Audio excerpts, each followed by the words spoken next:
The Legend of Jigong, Chapter 49. The situation at the start of this text is an absolute powder keg. Oh, a total nightmare for anyone involved. Right. We are inside the private residence of Prime Minister Qin. To understand the stakes here, you have to realize this is the absolute pinnacle of political power. Yeah, the prime minister isn't just a politician. He is the direct proxy for the emperor. Exactly. And he has just suffered a massive security breach. Thieves have stolen incredibly valuable, politically sensitive items from his personal vault. Specifically, a priceless jade bracelet and a spectacular, irreplaceable phoenix crown. The pressure to recover these items is just suffocating. The city gates have been completely locked down, and out of that massive dragnet, a suspect has been caught. And dragged directly to the prime minister's mansion for a high-stakes interrogation. Right, which brings us to the spatial dynamics of this scene, because they are critical, aren't they?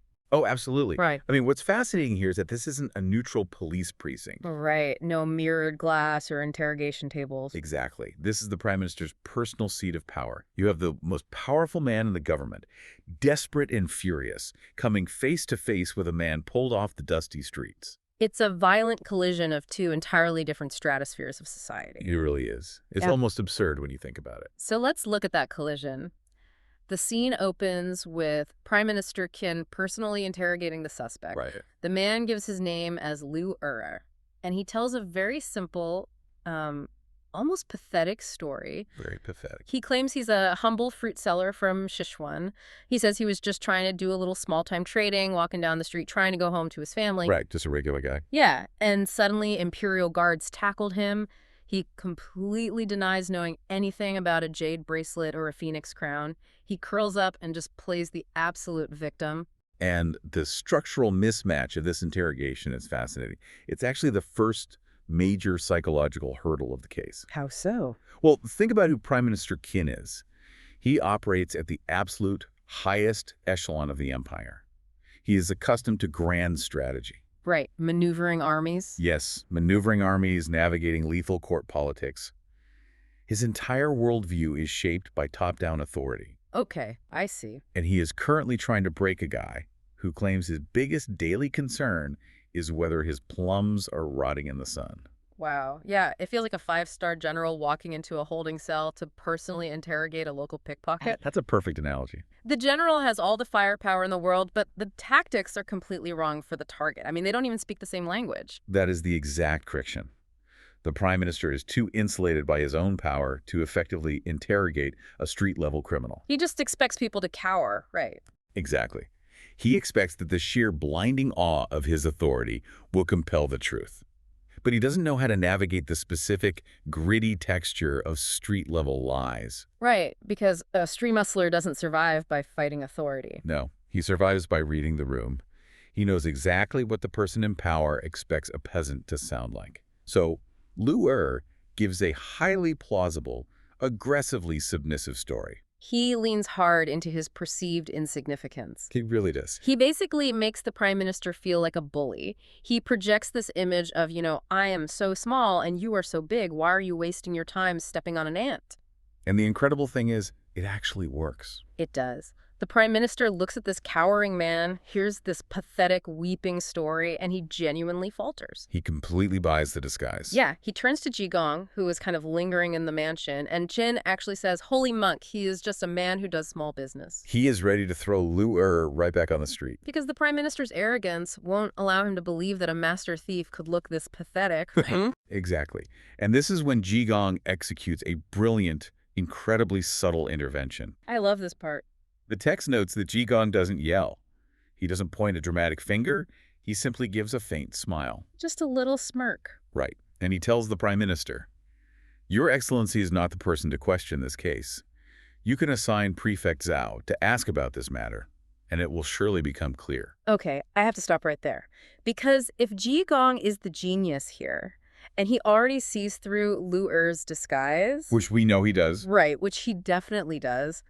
Why doesn't he just expose him right then and there? Why pass the baton to Prefect Zhao, who is essentially just a middle management bureaucrat in the local justice system? It comes down to the mechanics of power and the rigid hierarchy of Song Dynasty society. Jigong is constantly playing a dangerous game with authority. Oh. If Jigong simply steps forward, bypasses the prime minister and acts like the lead detective, he shatters the social order. He'd be undermining him in front of his own guards. Exactly. He would be directly contradicting the prime minister's judgment. In a deeply Confucian society, making the prime minister lose face is a fatal error. Even for a supposedly holy monk. Even for him. So it's heavily about managing the ego of the powerful. Yes. Yeah. But it's also pedagogical. Jigong forces the formal justice system to go through its own motions. Prefect Zhao is the local magistrate, right?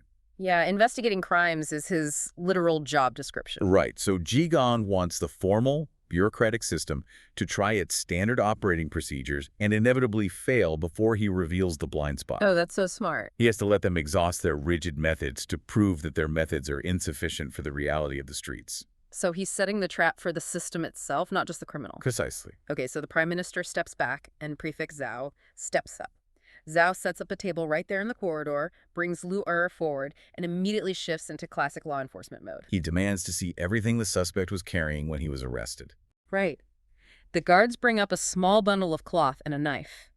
Instantly, Prefect Zhao locks onto the weapon. Of course he does. He points at it and demands, "What do you use this knife for?" And Lu doesn't hesitate for a single second. He says, "It's for self-defense when I travel." Which we really have to note is a completely bulletproof answer. It makes total sense. Yeah, in the context of this era, traveling the roads between provinces, especially the Sichuan route, was highly dangerous.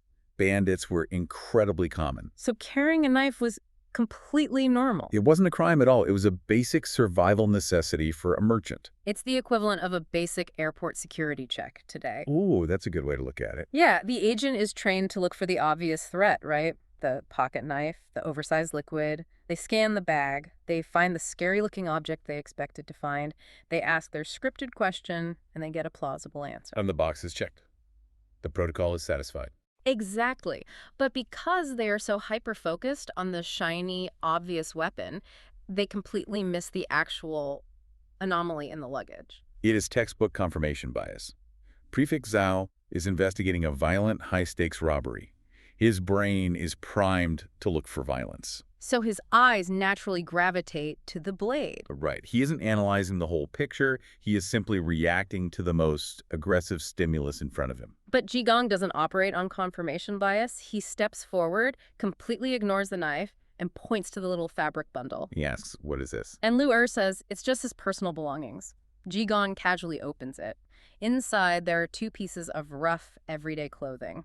But he doesn't stop there. No, Jigong doesn't stop at the surface. He digs his hand down to the very bottom of the bundle, and he pulls out a pair of brand new socks. This is the hinge upon which the entire investigation turns. Okay, let's unpack this, because this is fascinating. Jigong holds up these socks, looks at this weeping fruit seller, and asks, "Since you are in a small business, you still wear new socks?" This sounds bizarre at first. It really does. On the surface, that sounds almost insulting, like a non sequitur. Why do the alarm bells go off for Jigong over a pair of socks? To understand this, we have to look at the severe economic reality of poverty in the Song dynasty. Jigong is analyzing a profound anomaly in the psychological profile that Lu is trying to project. Okay, break that down for us.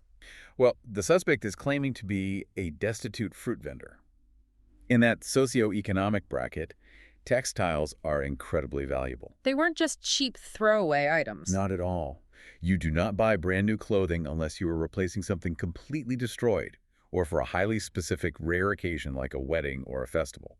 And even if you did manage to scrape together the copper to buy a brand new pair of socks, you wouldn't just bury them unworn at the bottom of a dirty travel bag. Exactly. You'd either be wearing them or you would treat them as a luxury item, folded carefully at the top of your belongings. The presence of pristine, unworn fabric buried underneath dirty clothes is an economic contradiction. It is. Jigong knows what actual grinding poverty looks like because he lives among the poor. He literally sleeps on the streets. Right. He knows the exact utility and value of a new pair of socks to a man who sells fruit for coppers. To a man like that, new socks are a major asset. But these socks aren't being treated as an asset. No, they are being treated as a vessel.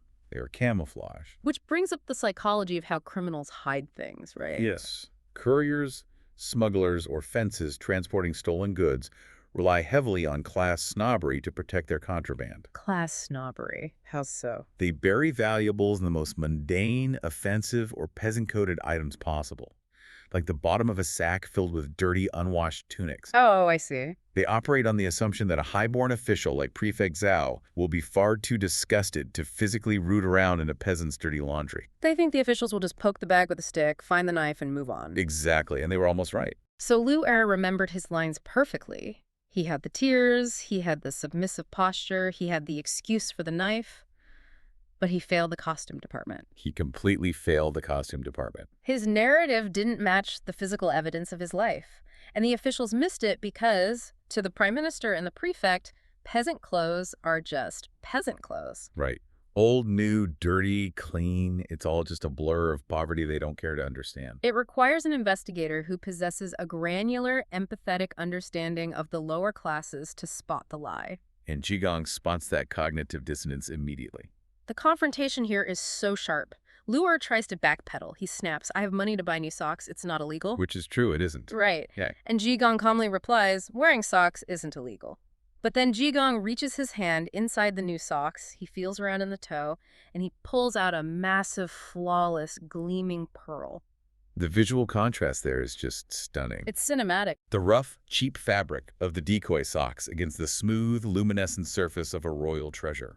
It shatters the entire illusion in a single second. Prime Minister Qin leans forward and immediately recognizes it. He confirms, without a doubt, that it is a pearl ripped directly from the stolen phoenix crown. In a matter of minutes, Jigong has bypassed the entire formal, aggressive interrogation structure of the imperial government. Just by paying attention to the laundry? Literally just the laundry. And this transition instantly strips away the polite, bureaucratic facade of the proceedings. The mood changes so fast. The moment that pearl is exposed to the air, the psychological atmosphere in the courtyard violently fractures. The polite questions are completely over. Prefect Zhao, who was just acting like a standard customs agent a second ago, flies into an absolute rage. He realizes he was being played for a fool right in front of the prime minister. Yeah, his face is flushed. He screams at Lu Er, completely dropping the pretense of an investigation, and yells that he won't get the truth unless he beats it out of him. He instantly orders the guards to bring out the bamboo sticks. And we really have to dive deeply into what the threat of the bamboo stick actually means in this historical context, because it's not what people think. No, it's not. When we hear bamboo stick, a modern listener might imagine, like, a thin cane. Right, like boarding school discipline? Exactly, but that is fundamentally incorrect. In the Song Dynasty judicial system, this is the banzi. It is a heavy, flat, wooden or bamboo board used to strike the thighs and buttocks of a suspect. Wow. And it wasn't a dark, secret police tactic. You know, it's a fully codified, legally sanctioned mechanism of the state. So this wasn't rogue police brutality. This was literally the law. Absolutely. The justice system operated on the principle that a confession was required for a conviction. Okay. And judicial torture was the accepted lever to extract that confession. Yeah. A beating with the banzi was brutal.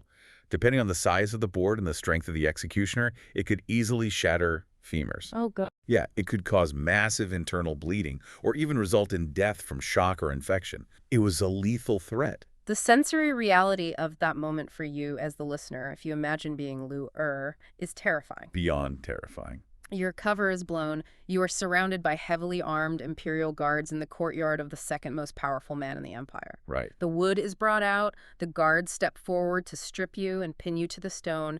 There are no lawyers here. There is no due process. None at all. The psychological pressure of knowing your body is about to be systematically broken is just unfathomable. And that extreme, immediate pressure acts as a final diagnostic tool for Jigong. So? It reveals the true nature of the man. A hardened, elite criminal mastermind, someone who actually had the skill to infiltrate the prime minister's vault. Right, a real pro. Exactly. A pro might grit his teeth, calculate his odds, and try to endure the pain, or rapidly spin a secondary, more complex lie to buy time. But Lu Er isn't a mastermind. Not even close. The mere sight of the bamboo breaks him.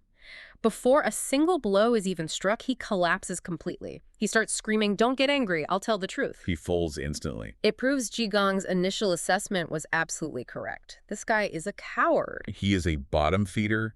He's a middleman who got caught holding the bag. He is not the man who broke the locks. What pours out of him next is a sprawling, fascinating map of the criminal underworld. The polite fiction is gone, and he starts speaking the true language of his reality. Yeah, he confesses that his real name isn't Lu Er, it is Lu Chang. But more importantly, he reveals his street name. He says he is known in the Greenwood as the Wild Pheasant Slider. The Wild Pheasant Slider. To a modern ear, that sounds almost comical, like a weird menu item at a restaurant. It does. But it carries a very specific weight in this culture, doesn't it? It carries immense sociological weight. When he drops that name, he is admitting membership in the Jigong. The Jigong? Right. The Jigong literally translates to rivers and lakes, and it is the poetic, conceptual term for the martial arts and criminal underworld. Okay, so a parallel society. Exactly. It's a massive parallel society operating right beneath the feet of the imperial officials.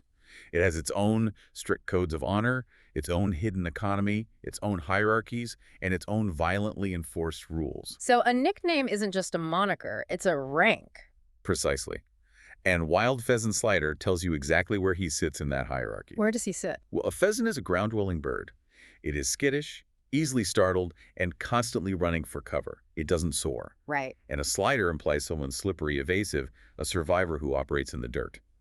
It paints a picture of a small-time scout, a runner on the Sichuan route who deals in petty theft and information. Not high-level assassination or royal heists. Definitely not. Which contrasts violently with the names of the real culprits he gives up. He tells the prime minister that the men who actually stole the crown, the men who handed him the pearl, are Hua Yunlong, known as the universe-stealing mouse. And Wang Tong, the iron-legged ape. The linguistic leap between a wild pheasant and a universe-stealing mouse is staggering. It's massive. Universe-stealing mouse implies an entity of cosmic proportions. You know, a thief so skilled he can slip through the defenses of heaven itself. Wow. And iron-legged ape. That implies terrifying physical power, kinetic agility, and brutal martial arts mastery. These are elite, legendary figures within the Greenwood. They are apex predators. And their recent rap sheet totally proves it. Lu Chang details their movements, and it is a horrifying escalation of violence. Oh, it's a reign of terror. They didn't just quietly rob the prime minister. According to Lu Chang, they started by assaulting women in a local nunnery. Then they moved to a restaurant where they murdered people in cold blood. And finally, they executed this massive, high-profile infiltration of the prime minister's heavily guarded mansion.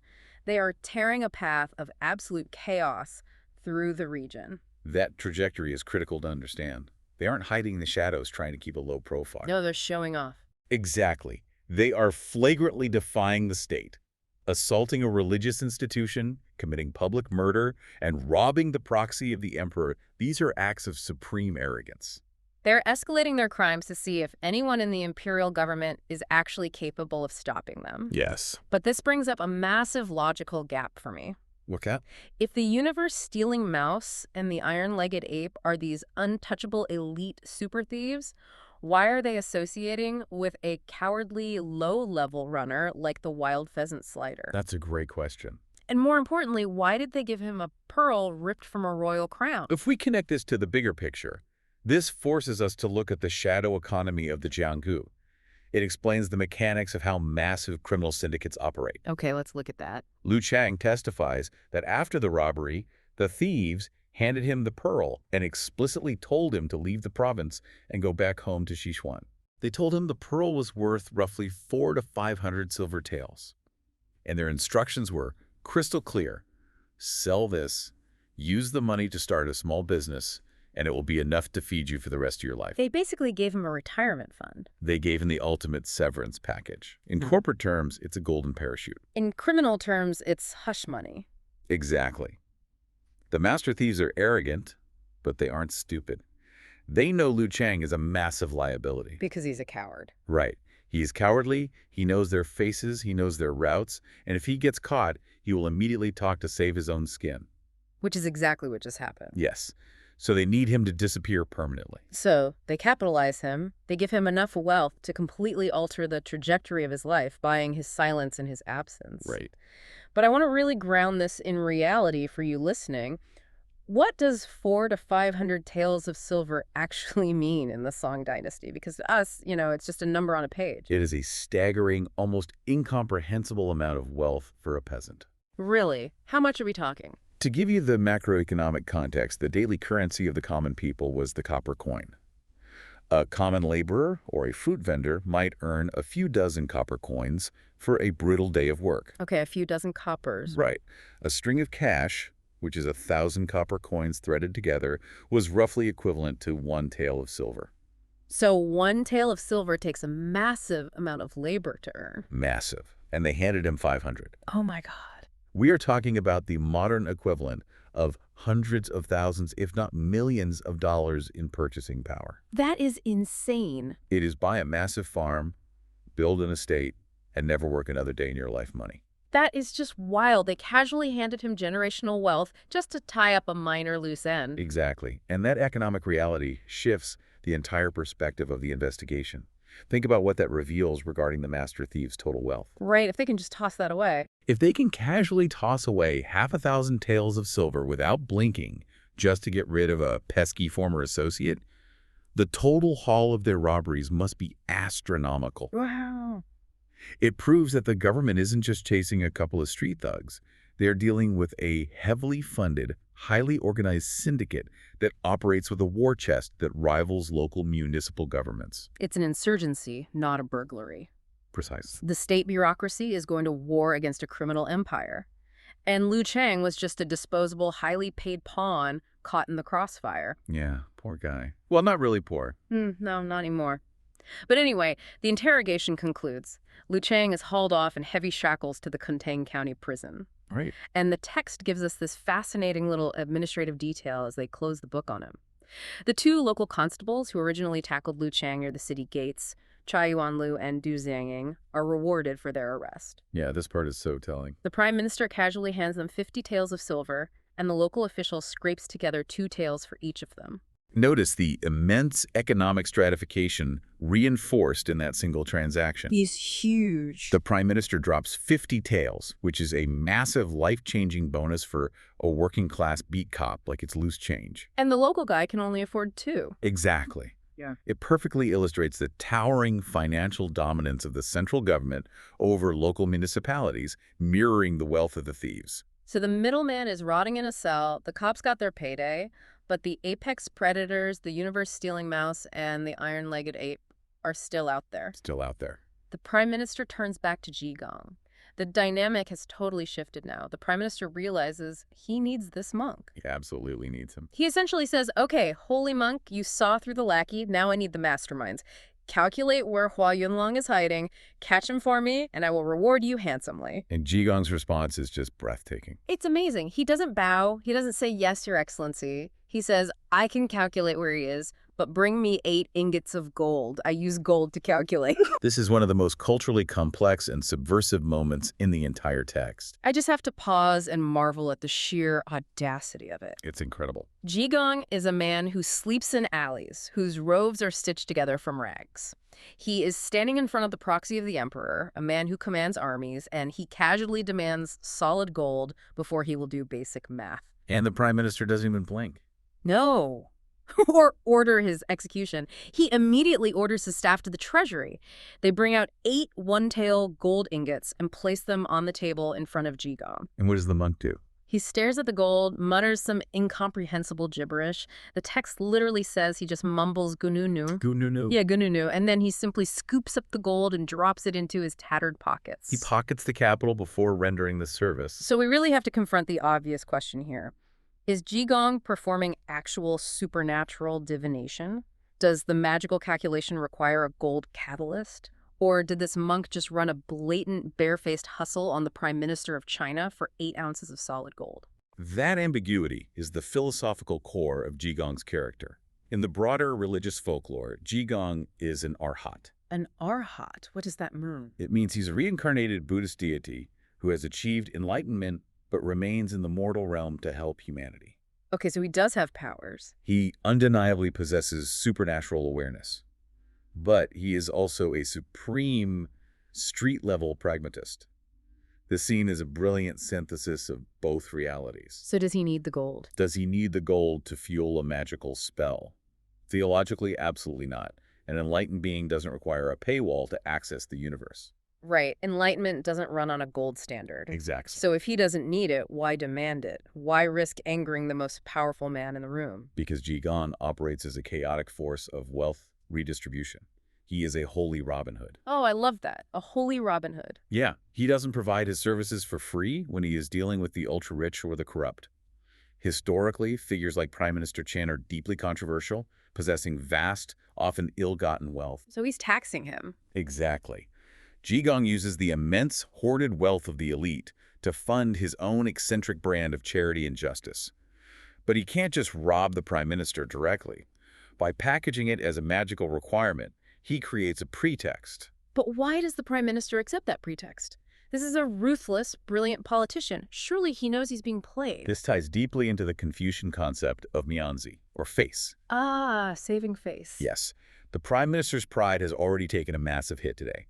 His elite, heavily funded security apparatus failed to stop the robbery. His personal interrogation failed to break the suspect. And a ragged beggar solved the crime in 3 minutes using a pair of socks. Right, that's gotta sting. If Jigong just says, "I'll use my brain to find the thief," it implies that the monk is simply vastly intellectually superior to the Prime Minister and his entire government. Which is an unacceptable reality for the Prime Minister's ego. Exactly.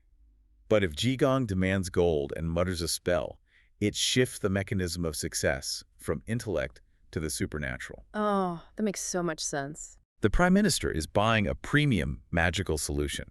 He can tell himself, "My men didn't fail because they are incompetent. They failed because they don't have access to divine magic, which I, in my vast wealth, have now purchased." The gold ingot hustle preserves the Prime Minister's dignity while allowing Jigong to redistribute his wealth. It is a mutually beneficial, entirely performative transaction. It's the psychological comfort of an exorbitant price tag. So, having secured his funding, Jigong gets to work. But he doesn't summon spirits or consult astrological charts. No, he summons the bureaucracy. He turns to the staff and asks for the magistrate of Renhe County, who has been nervously waiting outside the hall. The magistrate hurries in, bowing deeply. Jigong looks at him and says, "You have a head constable named Tian Lai Bao. Bring him to me immediately." And instantly, we witness the cascading, paralyzing terror of the feudal hierarchical system. The reaction is visceral. The text explicitly notes that the magistrate's face changes color. All the blood drains from them. Just absolute panic. Why? Because the central government is investigating a massive, politically disastrous robbery. And suddenly, a supposedly omniscient monk points a finger directly at one of the magistrate's own men. The magistrate instantly assumes he is facing annihilation through guilt by association. He thinks he's done for? He thinks, "Is my head constable part of this criminal syndicate? Did my jurisdiction help rob the emperor's proxy? Am I about to be executed for treason?" He doesn't even ask questions. He just scrambles to dispatch runners to find Tian Lai Bao. And when the summons reaches the street level, the reaction is even more extreme. Oh yeah, it gets worse. The messenger finds Tian Lai Bao sitting in the local guardhouse, having a drink with his buddy, Wan Hengshan. The messenger runs in, completely out of breath, and says the monk did a magical calculation, wouldn't say a single word to anyone about what he saw, but told the Prime Minister to summon you to the mansion. And Tian Lai Bao's reaction is just incredible. He doesn't ask what it's about. He practically writes his last will and testament on the spot. He really does. He turns to his friend, lets out a long sigh, and says, "We are brothers. If anything goes wrong, I have an old mother and a wife. You must look after them." He genuinely believes he is walking to his execution. We need to unpack the paranoia of the lower bureaucracy here, Okay. because it's intense. It is. Tian Lai Bao lives in a world where power is arbitrary and absolute. If a lowly street constable offends a powerful figure allied with the Prime Minister, there is no internal affairs investigation. Right. There is no union rep. Yeah. You could be dragged into a courtyard, beaten to death with bamboo sticks, or thrown into a black site dungeon to rot, and no one will ever ask a single question. And Tian Lai Bao has a highly specific, terrifying reason to believe the monk is coming for his head. Yes, he does. He tells his friend, "Remember when we tricked Jigong and arrested him at the temple? I think he's using the Prime Minister's investigation to enact his revenge." That's such a paranoid leap. Right. Tian believes that Jigong has orchestrated this entire massive imperial-level investigation, manipulated the Prime Minister, and utilized magical divination, all just to settle a petty grudge with a local beat cop. It perfectly illustrates the psychology of living at the absolute bottom of the food chain. How do you mean? When you have zero power, You assume that every movement of the giant above you is a boot aimed directly at your neck. You view every interaction through the lens of your own vulnerability. The psychological tension is suffocating as Tian Leibao slowly walks into that mansion. He enters the grand hall. He bows to the prime minister. He bows to the magistrate. He's just standing there trembling to the side, waiting for the axe to fall. Which brings us to the moment where the story shifts from tension to absolute surreal absurdity. Here's where it gets really interesting. Jigong doesn't order him executed. He walks right up to the terrified constable, pulls him into the center of the hall, and says, "Take off your feathered hat." And Tian's immediate thought is, this is it. He's stripping me of my rank before the executioner takes my head. Right, that's exactly what he thinks. But Jigong doesn't stop at the hat. He points and says, "Take off your leather belt. Take off your blue tunic. Take off your boots. Take off your undershirt." Oh, man. In the middle of the Prime Minister's grand hall, surrounded by elite officials, Jigong forces this poor, terrified constable to strip down to his underwear. Tian is completely bewildered, shivering. And he finally stammers, "Master, why are you making me take off all my clothes?" Jigong's methodology here is incredibly calculating. He ignored the question and instead asked for an appraisal. Right. He asked Tian, "How much is this feathered hat worth?" Tian, thoroughly confused, says maybe 2 strings of cash. And Jigong asks about the rest of the outfit. Yeah, Tian calculates that the rough blue tunic, the worn leather belt, the undershirt, and the cloth boots together are worth maybe 2.5 strings of cash. Let's contextualize that. Based on what we discussed earlier, 2.5 strings of cash is essentially 2.5 taels of silver. Exactly. This is cheap, functional, mass-produced, working-class gear. It smells like sweat in the street. Right. It has almost zero monetary value to anyone in that room, which makes Jigong's next move so brilliant. Jigong turns to the prime minister's accountant and demands 200 silver taels from the treasury. 200. 200. They bring out this massive pile of silver. Jigong takes this absolute fortune, hands it to the half-naked, trembling constable, and says, "Take this and go." The whiplash is just breathtaking. Yeah. Tian Leibao walked into that room bracing for a brutal execution. Instead, he loses his sweaty work clothes and walks out with the equivalent of a multi-million-dollar lottery win. It's amazing. It highlights the chaotic, unpredictable benevolence of Jigong's character. He uses his power to terrify the corrupt and complacent, but he frequently uses the wealth he extracts from the elite to inexplicably enrich the working class. So Tian stumbles out of the mansion in his underwear, clutching a fortune in silver. He runs into his buddy Wan Hangshan and says, "I sold my clothes for 200 taels." And his friend's reaction is the best part. His friend is so dumbfounded, so overwhelmed by the sheer economic impossibility of it, that he immediately offers to run inside and sell his clothes too. It's a phenomenal moment of levity to break the tension. But Jigong isn't running a bizarre, wildly overpriced secondhand clothing drive, is he? No, not at all. Huh? He didn't buy those clothes for charity. He has a very specific, highly targeted use for that cheap, sweaty constable uniform. Yes.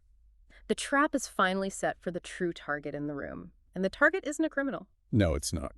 Jigong turns around and asks, "Where's Prefect Zhao?" The Prime Minister summons him. Prefect Zhao, the man who is ready to beat Lu Er to a pulp, the man who relies entirely on his structural authority, steps into the room. And he has no idea what's coming. None. Jigong looks at this elite magistrate and says, "Take off your black gauze hat. Take off your python robe. Take off your jade belt. Take off your boots." The contrast here is the entire point of the exercise. We have to understand the profound cultural significance of what Zhao is wearing. Right. Prefect Zhao is completely stunned. He tries to protest. He says, "Holy monk, do not joke with me. I am a court official. I am not comparable to a head constable." He's deeply, viscerally offended by the request. And he mentally calculates the value of his own outfit to justify his outrage. He notes that a python robe and a jade belt are imperial gifts. These are symbols of immense authority, restricted by sumptuary laws. Only the elite are legally allowed to wear them. He calculates that his outfit is worth a staggering 2,000 taels of silver. He's basically wearing the equivalent of a fleet of luxury sports cars on his body. Wow. But it's more than just money. In a deeply Confucian society, clothing is not just fabric to protect you from the weather.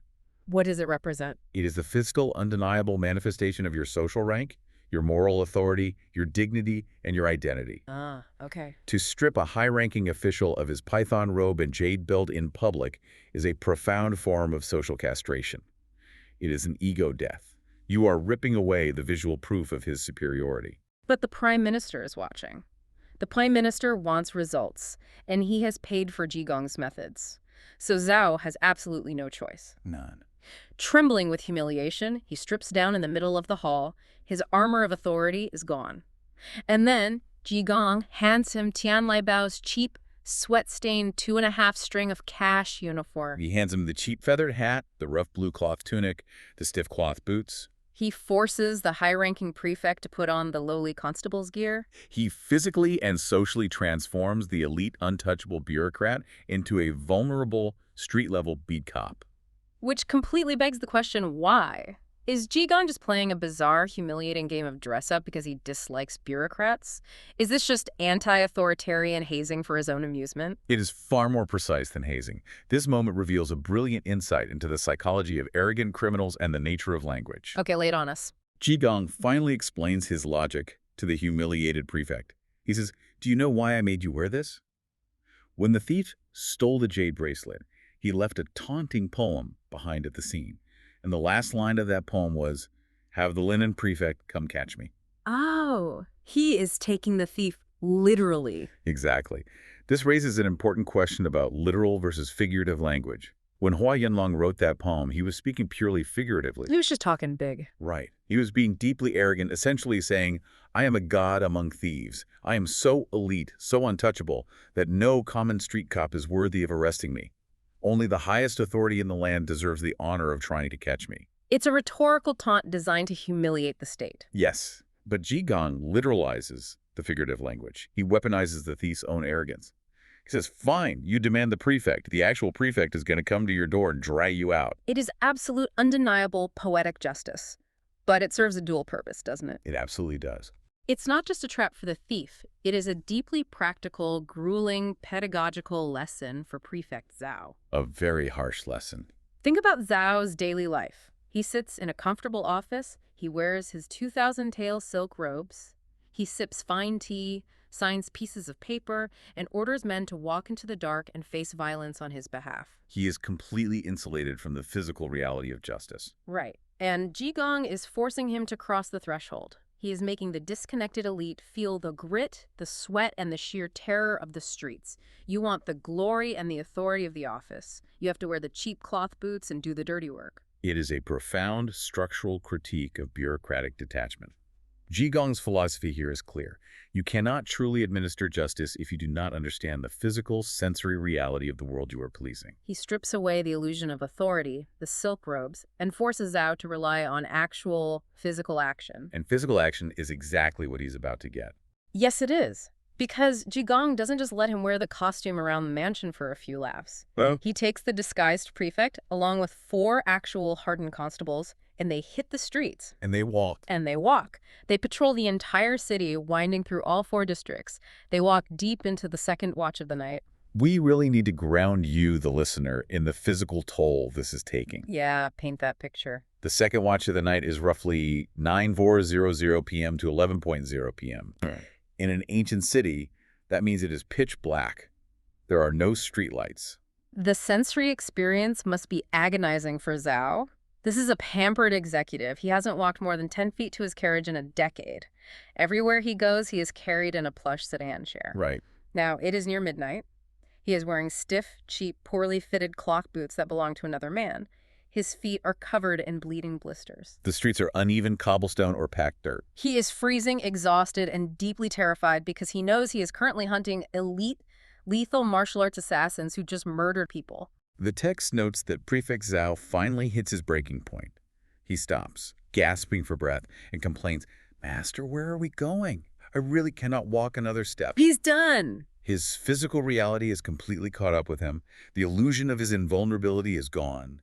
He is no longer a powerful official. He is just a tired, frightened, blistered man standing in the dark. And right at that exact moment of total physical and emotional exhaustion, Jigong stalks and says, "We're here."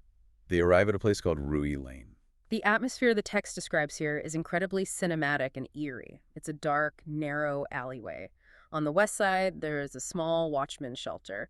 Inside, there is just a single, dim, yellow porcelain lamp casting long, creepy shadows against the walls. Yeah, very moody. And the local night watchman is fast asleep, resting his head directly on his wooden clapper, his bangzi, the heavy wooden instrument he uses to strike the hour and signal that all is well. It's a very vulnerable, quiet scene. Hmm. It is the exact opposite of the high-octane, chaotic raid you would expect when cornering a master thief known as the universe-stealing mouse. Right, and this is where Jigong injects this incredible moment of slapstick comedy to completely slice through the unbearable tension. I love this part. He tells the group to wait. He sneaks into the shelter. He finds a broken, heavy half-brick on the ground. And with absolute, unbelievable stealth, he slides the wooden clapper out from underneath the sleeping watchman's head and swaps the rough brick into its place. It's an absurd maneuver. Why risk waking the watchman with a prank right before a deadly confrontation? It plays out like a scene from a classic silent comedy, Buster Keaton or Charlie Chaplin. Totally. After the swap, the constables march in and violently wake the guy up, yelling, "Wake up! The adults are doing a night patrol." The watchman wakes up terrified, groggy, realizing he just got caught sleeping on duty. He panics and grabs what he thinks is his instrument to quickly strike the hour and prove he's awake, and he suddenly realizes he's holding a heavy, useless chunk of masonry. He is absolutely panic-stricken, staring at this brick in his hand. But aside from the humor, what is the underlying psychological function of this prank? Because it isn't just for laughs, right? No, it establishes total, undeniable dominance over the physical environment. Yeah. Jigong is demonstrating to the terrified constables and to the exhausted prefect that he is completely in control of the space. Okay. He is choreographing every single tiny detail. By proving he can physically manipulate a sleeping watchman without waking him, he proves he can outsmart the universe-stealing mouse. He is inspiring confidence in his team by demonstrating absolute tactical superiority. He is a master of psychological momentum. Yeah. He pulls the confused watchman aside and whispers some secret instructions in his ear. The text doesn't even tell us what he says, but the watchman nods vigorously. Jigong has drafted him into the play. And then, with the stage perfectly set, the tension broken, and his team ready and focused, Jigong leads the disguised prefect and the constables to a specific, unassuming wooden door in Rui Lane. He doesn't kick it down. He doesn't yell. He simply points at it. He looks at Prefect Zhao and says, "You want to catch the thief who stole the jade bracelet. He is inside this door." It is the ultimate quiet climax. There are no magic spells. There are no roaring armies. Just a quiet point at a wooden door in a dark alley, arrived at through hours of exhaustive psychological maneuvering and radical observation. And that is exactly where the excerpt leaves us hanging. It's such an agonizing cliffhanger.